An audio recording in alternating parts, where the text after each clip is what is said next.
Doctor ortho Ayurvedic oil और capsule, अब दर्द भी घुटने टेकेगा। आमेर से जगतपुरा तक दौड़ेगी जयपुर मेट्रो। मुख्यमंत्री के निर्देश पर नई कार्य योजना तैयार। बगराना और हीरापुरा को जोड़ने के लिए रूट विस्तार पर मंथन।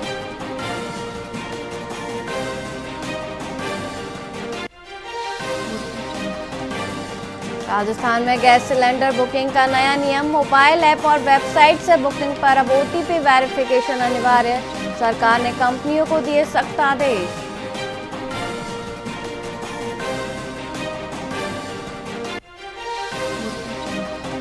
जैसलमेर तक दौड़ेगी साबरमती एक्सप्रेस। सीमावर्ती जिले को सीधी ट्रेन की बड़ी सौगात। पर्यटकों को मिलेगा फायदा और मंडोर एक्सप्रेस का जोधपुर में होगा मेंटेनेंस।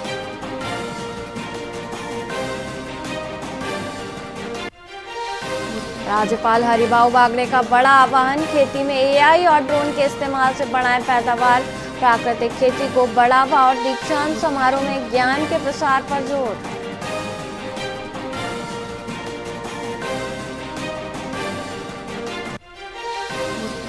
AEN मुख्य परीक्षा 2024 का कल से आगाज। अजमेर और जयपुर के 66 केंद्रों पर सुरक्षा सख्त। परीक्षार्थियों को साइंटिफिक कैलकुलेटर और जेल पेन ले जाने की अनुमति। नमस्कार, आप देख रहे हैं VIP न्यूज और मैं हूं वैशाली श्रीवास्तव। आइए रुक करते हैं खबरों की ओर। बीकानेर देहात कांग्रेस अध्यक्ष बिश्ना राम सियाग ने मुख्यमंत्री को पत्र लिखकर जिले के किसानों के लिए विशेष राहत पैकेज की मांग की है। सियाग के अनुसार नोखा, लूडकरणसर, कोलायत और खाजूवाला सहित कई क्षेत्रों में तेज आंधी, तूफान और बारिश से 90% रबी की फसलें नष्ट हो गई हैं। कर्ज लेकर तैयार की गई गेहूं, चना और ज्वार की फसलें बर्बाद होने से किसान गहरे आर्थिक संकट में हैं। उन्होंने सरकार से जल्द नुकसान का आकलन कर उचित मुआवजा दिलाने का अनुरोध किया है। कल बीकानेर में हुई बेमौसम बरसात की वजह से किसानों को भारी नुकसान का सामना करना पड़ा है। बीकानेर के कई इलाकों में, चाहे नोखा, डूंगरगढ़, खाजवाड़ा, कोलायत और बीकानेर के आसपास के गांवों में किसानों की बात करें तो बहुत भारी नुकसान कल के बेमौसम बरसात और अंधड़ की वजह से हुआ है। किसान पहले से ही अनेक तरह की विपदाओं का सामना कर रहा है। उसके बावजूद किसानों ने उस फसल को बोया और बोकर एक उम्मीद जगी कि आने वाले समय में फसल अच्छी होगी और उसका उचित मूल्य उनको मिलेगा। मगर बेमौसम बरसात की वजह से ये सब बिगड़ गया है। किसानों को समय पर बिजली नहीं मिलती। मेरी सरकार से मांग है कि किसानों की खेतों की विशेष गिरदावरी करवाकर किसानों को उचित मुआवजा दिया जाए ताकि वो अपना जीवन यापन कर सके। कल बीकानेर में हुई बेमौसम बरसात की वजह से धौलपुर की GK सिटी में भारतीय नववर्ष का स्वागत बेहद भव्य तरीके से किया गया। श्री हीरामणि रघुनाथ मंदिर में आयोजित इस कार्यक्रम में सैकड़ों दीप प्रज्वलित कर समूचे परिसर को जगमग किया गया। नन्हे बच्चों ने दीपों की मदद से ओम और स्वास्तिक जैसी सुंदर धार्मिक आकृतियां बनाई। महंत राम प्रकाश दास महाराज के सानिध्य में सामूहिक हनुमान चालीसा का पाठ हुआ। राणा प्रताप सिंह और सोनू गर्ग ने सभी को अपनी संस्कृति और परंपराओं से जुड़े रहने का संदेश दिया। पाली के मारवाड़ जंक्शन स्थित ऐतिहासिक सिंधी बाजार में चेटीचंड पर्व के उपलक्ष्य में भव्य आयोजन किया गया। सिंधी समाज के अध्यक्ष हीरा लाल भेरवानी और समाज बंधुओं की उपस्थिति में विधि विधान से पूजा अर्चना की गई। गाजे बाजे के साथ झूलेलाल मंदिर के शिखर पर वार्षिक ध्वजा भी चढ़ाई गई, जिससे पूरा परिसर भक्तिमय हो गया। मंदिर समिति के अनुसार झूलेलाल मंदिर से एक विशाल जुलूस निकाला गया, जिसमें मारवाड़ के हजारों श्रद्धालु सम्मिलित रहे।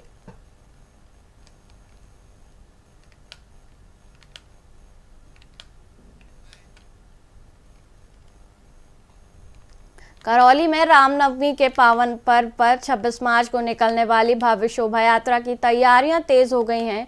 रामद्वारा में आयोजित बैठक में आयोजन समिति का पुनर्गठन किया गया, जिसमें राम खिलाड़ी मीना को संयोजक और शेर सिंह बैंसला को अध्यक्ष नियुक्त किया गया है।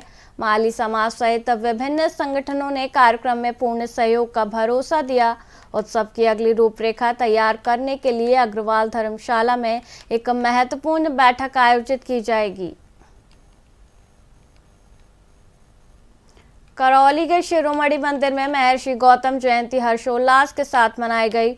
नरेश गौतम की अध्यक्षता में आयोजित इस कार्यक्रम में मुख्य अतिथि बजरंग लाल शर्मा ने दीप प्रज्वलित कर महर्षि गौतम के जीवन दर्शन पर प्रकाश डाला।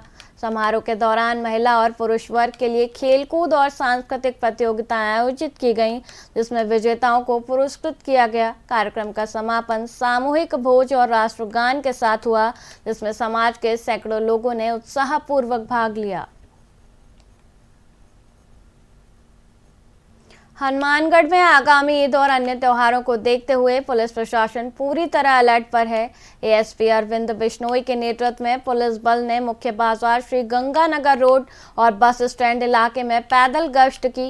इस फ्लैग मार्च का उद्देश्य आम जनता में सुरक्षा का भाव जगाना और शांति व्यवस्था बिगाड़ने वालों को कड़ा संदेश देना है। अधिकारियों ने व्यापारियों से सीधा संवाद कर सूचना तंत्र को मजबूत करने और आपसी विश्वास बढ़ाने पर जोर दिया है।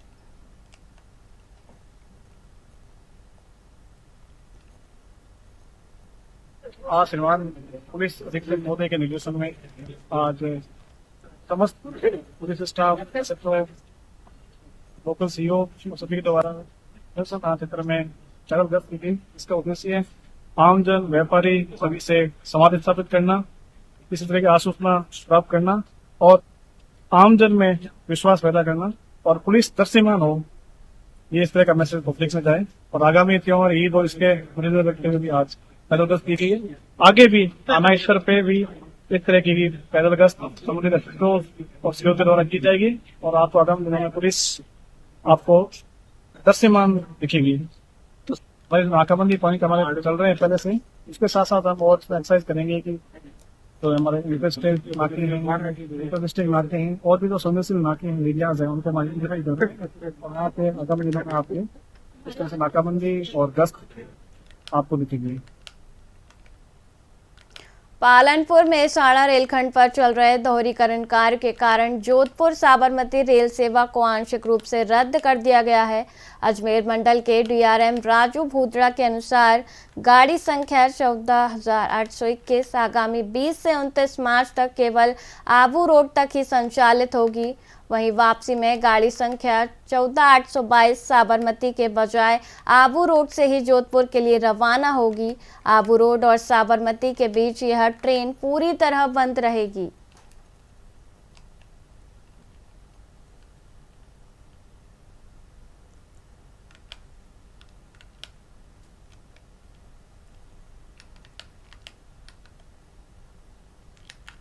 पाली के मारवाड़ जंक्शन उपखंड मुख्यालय पर चेटीचंड झूलेलाल जयंती के उपलक्ष्य में भव्य प्रभात फेरी निकाली गई। झूलेलाल मंदिर परिसर से शुरू हुई इस यात्रा में सैकड़ों की संख्या में सिंधी समाज के श्रद्धालु शामिल हुए। नगर के प्रमुख बाजारों और अस्पताल रोड से गुजरती इस फेरी का जगह जगह पुष्प वर्षा और आतिशबाजी के साथ भव्य स्वागत किया गया। झूलेलाल के जयकारों और गूंजते भजनों के साथ पूरी प्रभात फेरी भक्ति और उत्साह के रंग में डूबी नजर आई। पाली जिले में अजमेर अहमदाबाद रेल मार्ग पर सोजत और चंडावल स्टेशनों के बीच एक अज्ञात युवक का शव मिलने से हड़कंप मच गया। रेलवे गैंगमैन और स्टेशन अधीक्षक की सूचना पर सोजत रोड जीआरपी और मारवाड़ जंक्शन थाना अधिकारी हेमराज गुर्जर मौके पर पहुंचे।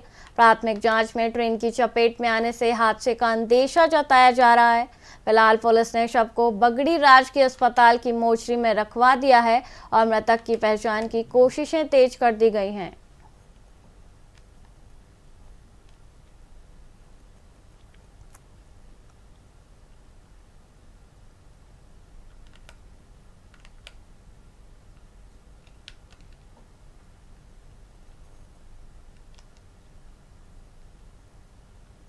पाली के मारवाड़ जंक्शन स्थित रानावास गांव में मधुमक्खियों के हमले से हड़कंप मच गया।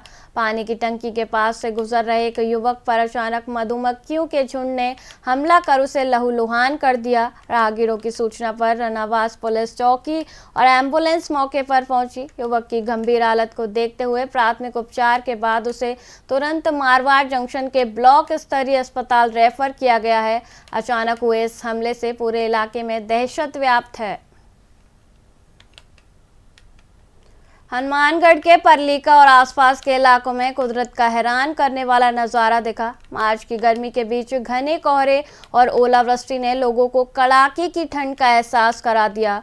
विजिबिलिटी कम होने से वाहनों की रफ्तार थम गई और लोग दोबारा गर्म कपड़ों में दुबकने को मजबूर हो गए।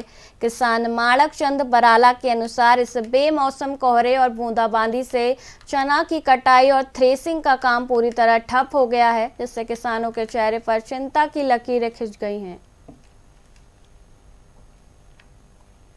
बीकानेर जिला उद्योग संघ के चुनाव में डीपी 25 की टीम ने ऐतिहासिक जीत दर्ज की है। शुक्रवार को हुए कड़े मुकाबले में 25 ने अपने प्रतिद्वंदी सुशील थिरानी को मात दी। सुबह 9 बजे से शाम 4 बजे तक चले मतदान में 701 में से 676 मतदाताओं ने हिस्सा लिया, जो व्यापारियों के भारी उत्साह को दर्शाता है। 25 के साथ उपाध्यक्ष पद पर अशोक सुराना और नरेश मित्तल सहित 15 कार्यकारिणी सदस्यों ने भी जीत हासिल की। चुनाव अधिकारी अजय पुरोहित ने विजेताओं को जाहिर की।